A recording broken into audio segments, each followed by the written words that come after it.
Putain non, c'est pas du tout par là qu'il faut que je descende. Putain mais c'est pas possible. Par où je suis monté? Je crois que j'y suis. Ok. Hey, salut les riders, j'espère que vous allez bien. Bienvenue dans cette nouvelle vidéo. Aujourd'hui, vous avez vu dans le titre, ça part pour un petit vol rando avec le drone. Et l'objectif, c'est les Dents de l'Enfant, pour ceux qui connaissent. C'est juste ici. Et malheureusement, dans les nuages. Peut-être, je dis bien peut-être, qu'elles sont au-dessus des nuages. Mais bon, c'est pas sûr du tout. Donc on va voir ça, si c'est jouable ou pas. Et donc voilà, l'objectif ça va être de monter dans un premier temps au chalet de l'Aulpe et ensuite rando jusqu'aux Dents de l'Enfant, en espérant ne pas être dans la purée de pois mais plutôt au-dessus des nuages. On va voir ce que ça donne. Il y aura peut-être un peu de vent là-haut, j'ai checké les conditions, je verrai bien dans tous les cas. Au pire ça me fera une petite rando pépouze et puis je vais pouvoir vous faire découvrir tout ça. Bon, ça y est, me voilà arrivé, et comme vous pouvez voir derrière moi, pour l'instant je suis pas encore dans la purée de pois, mais c'est vraiment pas loin du tout. J'ai pas pu monter vraiment jusqu'au chalet de l'Aulpe. La route est bouchée, ce qui est pas plus mal. On va continuer à pied. Donc voilà, je m'équipe et ça part. Bon voilà, j'ai trouvé une petite carte. Là, je me trouve ici. Il va falloir monter un petit peu direction le col de l'Aulpe, puis chalet de l'Aulpe. Et l'objectif, ça va être de faire toute la crête, tac, tac, tac, tac, tac, tac, jusqu'aux Dents de l'Enfant, juste là. Donc voilà, on va voir ce que ça va donner, surtout en termes de météo. Puis sinon, je ferai demi-tour, on verra bien. Comme vous voyez, pour l'instant, on est vraiment à la limite des nuages, avec les petites vaches qui nous tiennent compagnie. Donc voilà, du coup, ça m'arrange pas trop cette histoire de route non accessible pour monter au chalet de l'Aulpe. D'après ce qui est annoncé en bas, ça va me rajouter 45 minutes de montée. On va voir ce que ça donne et combien de temps je mets au moins jusqu'au chalet. En général, je sais que les temps annoncés, ils sont plutôt optimistes, dans le sens où si là, ils annoncent 45, je pense que c'est largement faisable en 35-40. On va voir, je vous dis ça là-haut. Ce qui est assez étonnant, je trouve, c'est que vu le temps qu'il fait, je croise quand même pas mal de monde. Il y a des gens comme moi qui sont motivés pour aller se foutre dans la purée de pois. Et en tout cas, on voit que c'est quand même assez épais. Je viens de croiser 2 randonneurs, on les voit déjà plus. C'est ça qui est assez marrant dans ces conditions, je trouve, c'est que quand on est en bas, on va se dire ouais, ça va être horrible, on va pas voir à 2 mètres. Au final, ça va, ça reste correct. Je dirais qu'on voit une cinquantaine de mètres. Alors c'est sûr, on voit pas le paysage. Mais bon, je pense que le pire quand on a ces conditions, c'est quand on est en montagne, mais l'hiver, et que tout est couvert de blanc, de neige. Là, il y a zéro contraste. Comme on dit, c'est jour blanc. Et là, clairement, on n'y voit plus rien. Là, en été, enfin du moins quand il n'y a pas de neige, c'est quand même plus soft. Alors ça, j'adore.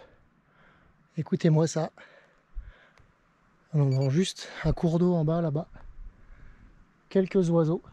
Mais à part ça, il y a juste moi et la montagne.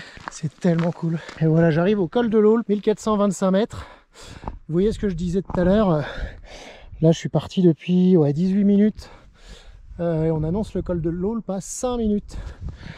Donc bon, au final, les 45 minutes, elles sont quand même bien surestimées. Mais bon, ça permet aussi de se rendre compte, pas si on marche peut-être avec des enfants ou selon la condition physique qu'on a. Les valeurs annoncées sont quand même relativement accessibles, peu importe notre niveau physique, dès l'instant où on en a un minimum. Et me voici au chalet de l'Aulpe. Regardez comme c'est magnifique. On voit absolument rien. Voilà, en tout cas, comme vous voyez, il y a tous les départs direction la Tournette qui sont indiqués. Moi, je vais continuer par ici, en direction des Dents de l'Enfant. Heureusement, j'ai ma petite appli Géoportail. Je vous la conseille. Ça permet d'avoir les cartes IGN dans la poche en permanence. Notamment quand il fait moche comme ça, ça permet de voir où on va tout simplement. Bon, ce qui me rassure, c'est que déjà, j'ai mis moins de temps que prévu. J'ai mis 22 minutes à monter au lieu des 45. Surtout, là, on a 1426 mètres. Et si je dis pas de bêtises, le pied des Dents de l'Enfant, il doit être à 1005 et quelques. C'est-à-dire que, limite, j'ai fait le plus gros bout de dénivelé, là. Donc, ça va être relativement plat, voire descendant. Allez, on continue. Prochaine étape, le chalet des Crottes. Et c'est par ici.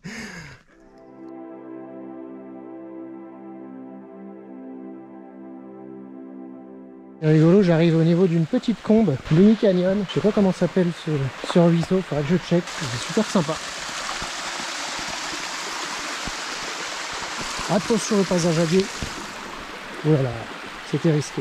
Je viens de checker, on vient de traverser le Nandois, je sais pas comment ça s'appelle. Et en tout cas, on continue vers le chalet des Crottes. Ok, on arrive vers une petite percée et on peut apercevoir juste en bas, je sais pas si vous voyez bien, mais le lac, le roc de Cher juste ici, là, la petite réserve. Et on voit aussi juste ici, je sais pas si vous verrez bien, le château de Douin. Bon, faut vraiment en profiter, je pense, parce que de l'autre côté, c'est pas du tout le même délire. Ah, un petit chalet, je sais pas si on est déjà au chalet des Crottes. Ah non, le chalet du Carabinier, trop stylé. On se demande s'il y a des gens qui y vivent, y dorment. Je sais pas si c'est des espèces de refuges. Dites-moi pour ceux qui savent, qui connaissent très bien la région, ça m'intéresse. Et si, en tout cas, on arrive bien au chalet des Crottes, 1330 mètres. Vous voyez ce que je vous disais tout à l'heure, au final j'ai descendu. Et donc là, la prochaine étape, c'est le chalet des Nantais. Donc je pense que le col des Nantais, c'est pas mal. Ils annoncent 20 minutes. Donc voilà, j'estime à une petite dizaine de minutes la montée. A priori, voyez, le col des Nantais, il est à 1426. En gros, je vais reprendre 100 mètres, ça va pas non plus être foufou. En tout cas, la petite percée de tout à l'heure, ça me rassure. Peut-être que ça va réussir à se déchirer d'ici que j'arrive au niveau des dents de l'enfant. Je sais pas si je vais pouvoir faire voler le drone, mais en tout cas, ça aurait été une rando bien sympa. J'ai une bonne nouvelle, j'ai bien l'impression que j'ai bien fait de garder les lunettes de soleil sur la casquette. Je sais pas si vous voyez bien en haut là, mais ça a l'air vraiment d'être plus clair. J'espère pouvoir atteindre le haut des nuages et me taper une petite mer de nuages depuis là-haut, ce serait vraiment top. Ouais, c'est vraiment très bizarre, je sais pas si on va bien se rendre compte. J'arrive sur une espèce de crête où voilà, à droite on a presque soleil et vue sur les montagnes. Par contre à gauche, c'est grosse purée de poids. On distingue un peu le soleil là-haut là. Donc j'espère que en continuant, je vais pouvoir réussir à trouver le soleil là-haut. En tout cas, c'est vraiment trop beau. Bon ben voilà, je ne m'étais pas trompé, je peux chausser les lunettes. J'arrive, alors pas vraiment au-dessus des nuages, si vous voyez derrière, ils sont encore là. Mais par contre là, c'est juste magnifique. Petit vallon. Je viens de passer le pas de l'Aule à 1660 mètres, je crois. Et là voilà, je continue dans ce petit vallon. L'idée, ça va être de contourner ce petit massif là qui s'appelle la Roche Murat. Normalement derrière, je devrais commencer à percevoir les dents de l'enfant. Mon objectif, en espérant que la couverture nuageuse soit la même, c'est-à-dire nulle. Non, au moins que je sois au-dessus des nuages. Et je suis en train de me dire qu'au pire, si c'est dégueulasse aux dents de l'enfant, je pourrais me faire un petit vol là dans cette petite combe. Ça pourrait être vraiment sympa, je pense. Bon, je vais voir. En tout cas, il n'y a pas trop de vent pour l'instant, c'est cool. Je verrai ce que ça donne là-haut. Et me voilà arrivé au niveau du col des Frettes. Alors normalement le déco se fait par là, bien évidemment, décollage totalement impossible aujourd'hui. Et du coup je me rapproche, j'arrive au pied des dents. Alors si j'ai bien lu sur internet, il doit y avoir un accès relativement accessible au niveau du milieu des dents, sans avoir besoin nécessairement de matériel d'escalade ou de choses comme ça. Bon bah ça y est, je suis vraiment au pied des dents là. C'est vraiment vertigineux quand on est au pied. Je sais pas si on se rend bien compte. Donc là l'idée ça va être de redescendre en gros par là. Et je devrais pouvoir trouver plus ou moins un accès. Là je distingue des cordes devant moi. Putain, il y a du vent en tout cas dans le col là. Donc voilà, l'accès est plus ou moins aménagé.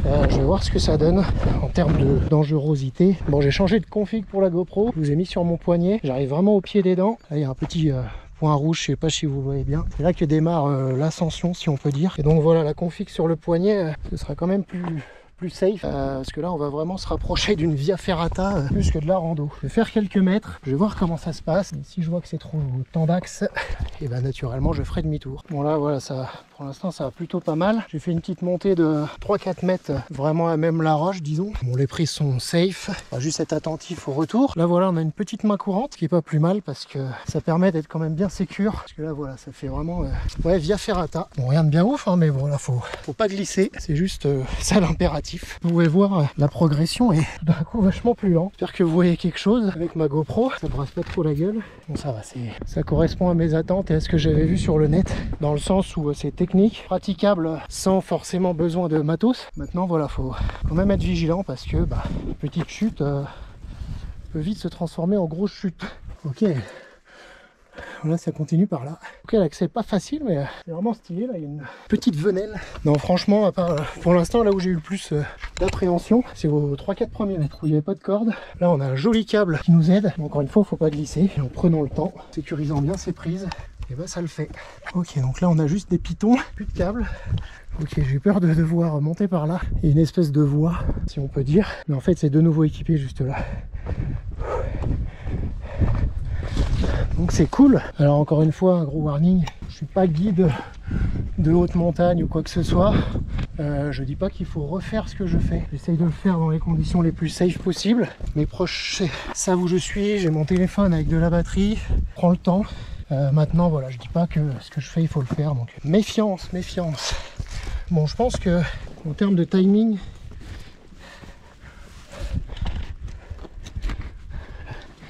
attendez, je me concentre quand même. Ouais, en termes de timing, ça va être chaud de faire voler le drone là-haut. Il est déjà 17h, je ne vais pas me mettre dans la nuit non plus. Je vais essayer de monter au max de ce que je peux faire. Et je verrai juste le panorama là-haut. Bon, jolie vue, hein. En vrai, je suis pas quelqu'un qui a le vertige, mais là tu sens bien que c'est raide. Il faut pas glisser. Merci le câble. Donc voilà, je prends vraiment mon temps.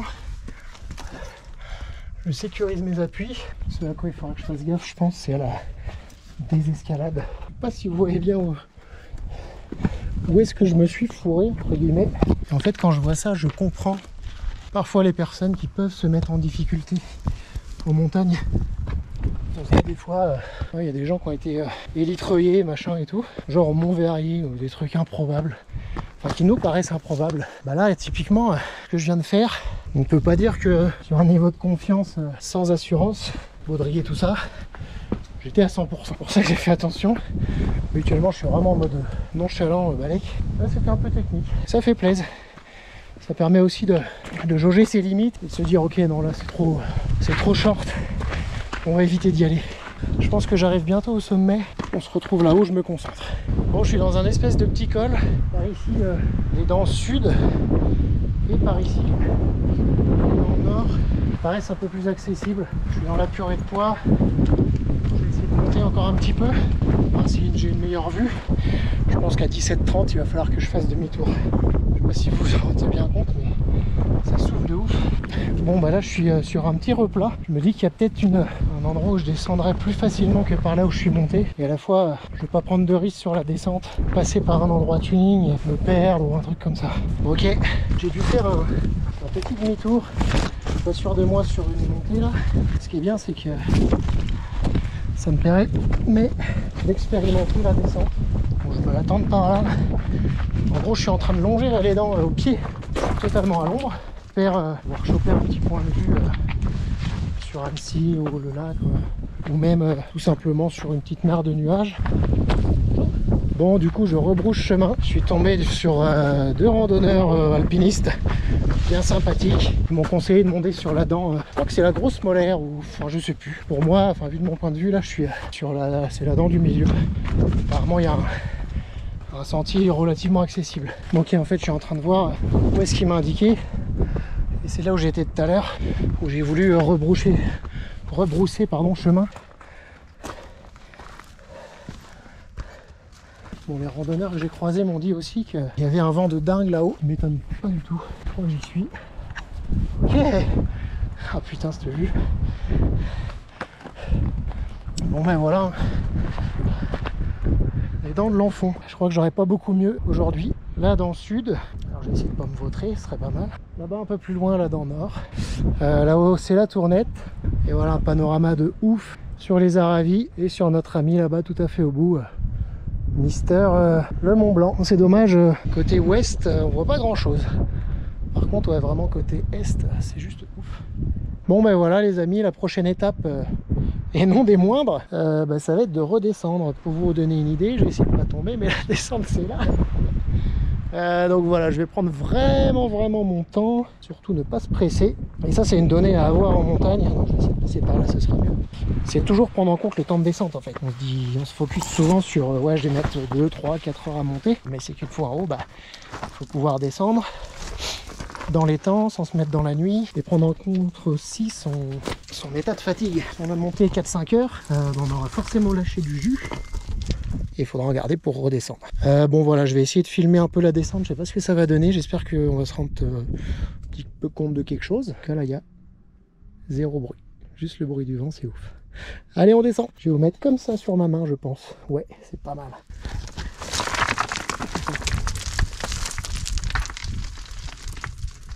Putain, non, c'est pas du tout par là qu'il faut que je descende. Et en fait, le risque de cette ascension, c'est que... Putain, mais par où je vais passer?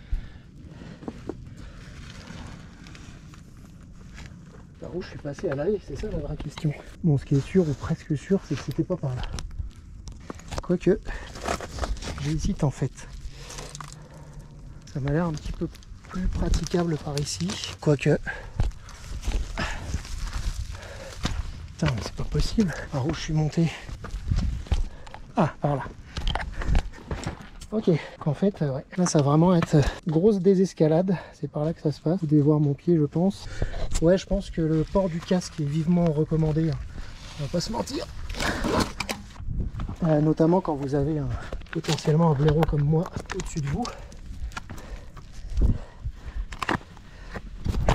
Il vous fait tomber de la roche sur le museau. Ah oui, c'était bien ça. Ouais. Après, je ne me rappelais pas avoir escaladé si fort. Mais si. Ok. Bon, le plus dur de la deuxième partie est fait. Maintenant, il ne me restera plus que la désescalade de tout à l'heure au niveau des câbles. Essayer de ne pas perdre de temps pour redescendre, pour pouvoir vraiment prendre le temps à ce niveau-là, pas me faire mal ou tomber quoi. Rien de très intéressant sur la descente. Je vous coupe et je vous reprends tout à l'heure. Bon, je pense pas que vous allez voir forcément la GoPro, mais juste ici, eh ben, il y a 2 petites personnes qui m'ont guidé tout à l'heure. Ils sont en train de se claquer un énorme rappel sur la face là. C'est juste ouf. Ils ont dû me prendre pour un gros guignol avec comme seul équipement ma casquette et mes lunettes. Moi je suis en train de redescendre et ce qui est vraiment impressionnant c'est que ça a pas du tout la même gueule à la descente qu'à la montée. Vous allez me dire, il est con évidemment. Non mais c'est vraiment impressionnant et on aurait évité de se perdre. Moi jusqu'ici tout va bien comme dirait l'autre. Là je suis entre les deux dents, la dent sud et la dent centrale. Ce qui m'inquiète un peu c'est la redescente avec les câbles et sans assurance, on verra. Enfin ça m'inquiète, oui et non. C'est surtout qu'il va falloir que je prenne le temps vraiment. C'est le seul impératif, ne pas se précipiter. Sinon c'est la chute assurée. C'est un beau slogan ça. Bon et ben voilà les amis, fin du game pour les dents de l'enfant. Il reste plus qu'à faire la descente. La partie, on va pas se mentir, la moins fun. Mais bon, il faut bien le faire. Bon en tout cas quand je le referai, je pense que je vais le refaire avec un peu plus de temps devant moi et peut-être de nouveau emmener le drone mais pour le faire voler cette fois-ci. Voilà, je pense qu'il faudrait que je m'équipe quand même au moins d'un baudrier de quelques longes et d'un casque histoire de le faire de façon plus safe, même si ça se fait à la preuve. Mais voilà, on n'est jamais à l'abri d'une petite glissade, d'un truc qu'on n'a pas maîtrisé. Bon en tout cas si cette vidéo t'a plu, n'hésite pas à t'abonner si c'est pas fait. Je te laisse avec cette magnifique vue sur le Parmelan et à bientôt pour une prochaine vidéo. Ciao.